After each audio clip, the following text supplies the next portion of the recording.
bingahe?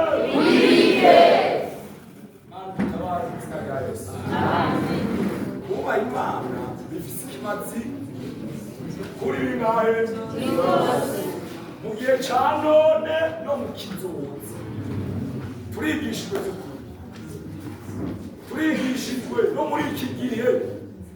Iyo twubasha Imana idushira hejuru, ntitugira abahibi, ntituba munsi y'abandi. Kirazira, muranyuma neza? Kirazira. Iyo umuntu yubasha Imana yiga amashure menshi, iyo umuntu yubasha Imana arabanyakubahwa, iyo umuntu yubasha Imana aratunga, aragira urugo rwiza. Iyo yubasha Imana, bene data, Imana ibiduhe mu izina rya Yesu. Nibaza ko mwafashe ingingo, nibaza ko mwafashe ingingo. Bumvise rero two kumenyereza gusenga ijambo twongera mwemu n'ibindi byinshi. None rero Imana yakoze, twavuga byinshi ariko twarose ayatari make. Mubikorere igikorwa kumva no gukora, mubikorere igikorwa kumva no kwirata, mwimenyereze byo kuba Imana. Imana ibashoboze, umuntu wese afata ingingo Imana ibishobotsemo. Imana ntiraba icuri, iraba ico wifuza kuba. Yaba Imana yaraba ivyo turi, iba yaradushinguye.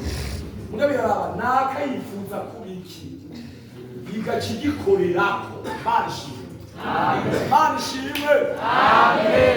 Muce mu migwi y'abasenzi, muga ntimugende mu bishobisho. Bana babwira hariya turamana, ja mu migwi y'abasenzi, muga ugende uzi iyo ugiye, ntimuze kudutera amagorwa, kuko ariyo ahosha nta makenga tuzogutoza iminwe. Mu basenzi uje ufise ibyaha turagutoza iminwe. Mumenye imigwi y'abasenzi ari iwanyu. Imana ikurongoye ukumva amina jayi. Twe twagiye mu basenzi tukiri bato, byaratuzikanye, byaradukurikiranye. Ugiye mu basenzi Imana ikuguyumva, ukumva ingene Imana ivuga, ukumva amasezerano Imana itanga, ukabona n'ingene yakiza. None rero by'ukuri turabifurije mugerageze, ari iwacu barabwira, ndifuza ko abantu bose Imana bagira neza. Usanga Imana yakeneye abayikoresha, ikenera jeunesse, abakiri bato. Satani we yakeneye abakiri bato. Wowe ni uzocagura ugomba kugukoresha, ugasamara Satani agukoresha. Akeneye abantu bakiri bato bangana nawe. Nico gituma ukeneye kwiga Imana. Imana yakeneye abakozi bakomeye izokoresha muri iyi minsi ya mondialisation.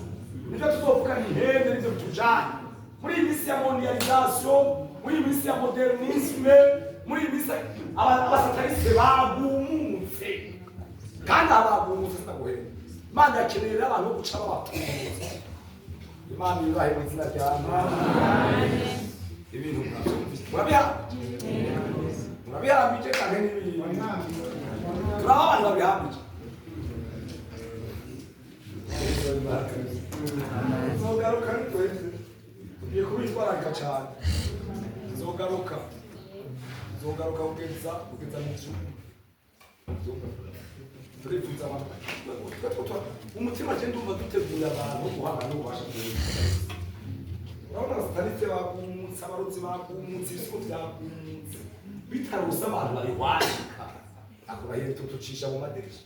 Ubu byagumutse kwera. None rero Imana dushoboze ibintu mu byumvise n'abana dire ibintu mudutabara namwe muri mwabuze nimwe muri Imana bashoboze. Izina ryande izina ryande Yesu. Cyangwa mwe mwadanditse ahantu muzogume mukiyumvira ko kubaha Imana, kwimenyereza kubaha Imana kugeza aho haboneka abantu umwe niba yadushingiye nawe twabasubiye abantu babaye abahizi. Yatubwiye ubundi muntu yambaye igihe mu kindi gihugu mpamvu ndabivuga nabi bwaje kucyumvirizo. Yagiye mu kindi gihugu Imana yamutumye yabanje gufata amasengesho y'imisi 70 arasenga yari afise umutwaro. Imana yakamwishura ko yagomba kwagaruka asubira yakuri kindi 70. Imana yishimurura kuja mu gihugu bahari ntavyo nzi mugabo araza kuvyonza ko mugakara afasha ashitse muri ico gihugu acagenda avugana na president agomba kumwankira. Imana ikimukoresha ibitangaza imbere ya president ati yego wasikora atatanga gukora. Yarakoresha ibikomeye muri ico gihugu kugeza aho president yaciye atanga itegeko ko ahantu hose mu migration yose umuntu yitwa naka batazomwemerera ko asohoka igihugu abanza gumeyo bamubonye mu kimazi uravyibuka abo bantu twabakeneye umuntu yabaye batubwira n'ubundi yahagaritse urupfu aho ndongoye mana yahagaritse urupfu bose bazokwame bapfa bashaje mace urupfu yahagaritse urupfu aho ndongoye kizibe marathi rero abantu babaye ubundi umuntu yatubwiye witwa ngo chambre haute yari umuntu akomeye cyane yari umuntu ari mu bushobozi ariko ararengana abantu bari gukora ibiyeri bashize ibiyeri kunze ku meza bazabona ibiyeri bikorera ko hasi kubera ubushobozi buva muri chambre uja kuraba haciye witwani arengana uko ari abagiye mu ishyamba gusambana mwese byacaye muvamo agaca bamara agaca bagiye uja kuraba haciye neza aha rero isi yarabayemo abantu bakomeye cyane bamaze histoire ngaha bamwe bo muri Corée du Sud abitwa bayo muco igihugu bagihinduye kugeza aho no mu makonstitution y'igihugu kugira ngo bahindura kubera ububasha bw'Imana bwakorera n'abandi barabayeho abo barabahizi mu bihe Imana yitugomba ko tuba bahizi mu gihe cyane ngo mwebwe ngo baje Yesu abibakorera amen.